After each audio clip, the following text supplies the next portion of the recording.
CCL कोल India ITI apprentice प्रशिक्षु को नियमितकरण की मांग को लेकर लगातार ये लोग अनिश्चितकालीन धरना पर बैठे हुए हैं। आइए जानते हैं कि क्या कुछ इन लोगों की मांग है और कब तक इन लोगों को उम्मीद है कि ये पूरी हो सकती है। सर जी, आप लोग अप्रेंटिस लोग हैं, धरना पर बैठे हुए, क्या कुछ मांग है? सर, हमारा मुख्य मांग है रोज़गार।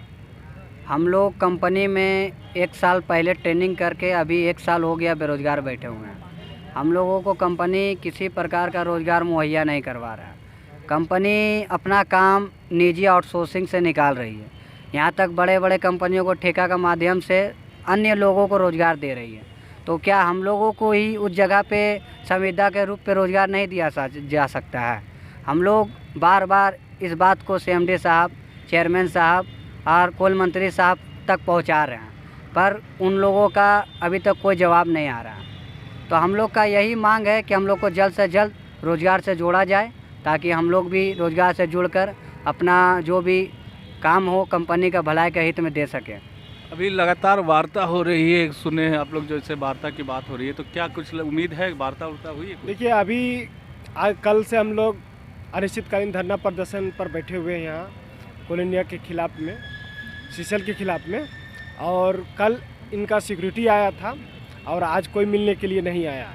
हम लोगों ने यहाँ पर जब शाम हुआ तो टेंट लगाए थे। यहाँ प्रशासन के द्वारा, सीसीएल प्रबंधन के द्वारा यहाँ पर हम लोग को भगाने का कोशिश किया और हम लोग को भगाया भी किया। रात भर हम लोग ठंडी में रहे। यहाँ से भेज दिया गया मोराबादी मैदान। अब मोराबादी से वहाँ से प्रशासन ने भेज दिया कि यहाँ पर हम ठहरने नहीं देंगे, आप लोग रैन बसेरे में जाकर ठहरिए। तो हम लोगों ने रात भर चक्कर काटता रहा और सुबह हम लोग यहाँ पर आए। ये सीसीएल सीएमडी का साजिश है और हम लोग को यहाँ से हटाना चाहता है, और ताकि ये लोग यहाँ पर जितना दिन बैठेगा वो हमारे लिए सरदर्द बना रहेगा।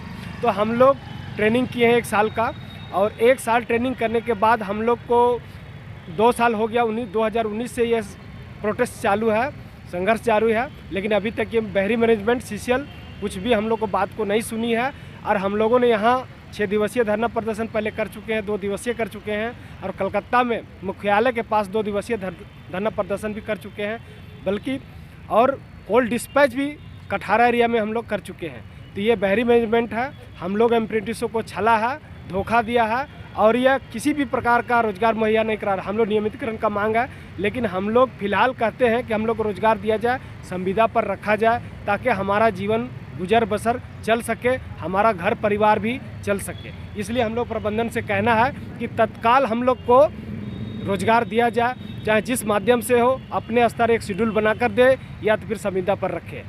आगे का क्या तैयारी है? आगे का कुछ आप लोग सोचे, आगे क्या तैयारी है? जी, आगे का तैयारी है कि अगर प्रबंधन हमारी बात नहीं सुनती है तो हम अपना उग्र आंदोलन का प्रदर्शन करेंगे, और अगर बात यहाँ नहीं सुनेगी तो हम दिल्ली तक भी जाने के लिए तैयार हैं। हमारी संख्या 3000 की है और हम सभी लड़के दिल्ली जाने के लिए तैयार हैं। विभिन्न क्षेत्रों से हम लोग, यहाँ सीसीएल के 12 क्षेत्र हैं, उन विभिन्न 12 क्षेत्रों से सारे लड़के यहाँ आते हैं, अपना धरना प्रदर्शन करते हैं। और पूरे सीसीएल कोल इंडिया में जितने भी अनुषंगी कंपनी हैं, सारे हम लोगों ने, अगर किसी भी कंपनी में हमारी बात नहीं सुनी जाती है तो हम लोगों दिल्ली, और अगला प्रदर्शन कोलकाता रहेगा। इस अनिश्चितकालीन धरने के में अगर इन लोगों की बात नहीं मानी जाती है, जिस तरह से इन लोगों को रात में प्रशासन के द्वारा परेशान किया गया, और अभी भी ये लोग डटे हुए हैं, और आगे क्या तैयारी इन लोगों की है वो तो ये लोग खुद ही बता रहे हैं कि आगे धरना जो है सो और उग्र होगा और प्रदर्शन उग्र होगा। लेकिन क्या रोज़गार इन लोगों को मिल पाएगा, ये एक सवाल अपने साथ छोड़े जा रहे हैं। कैमरामैन रिजवान के साथ मैं संजीत झा, कोयलांचल संवाद, रांची।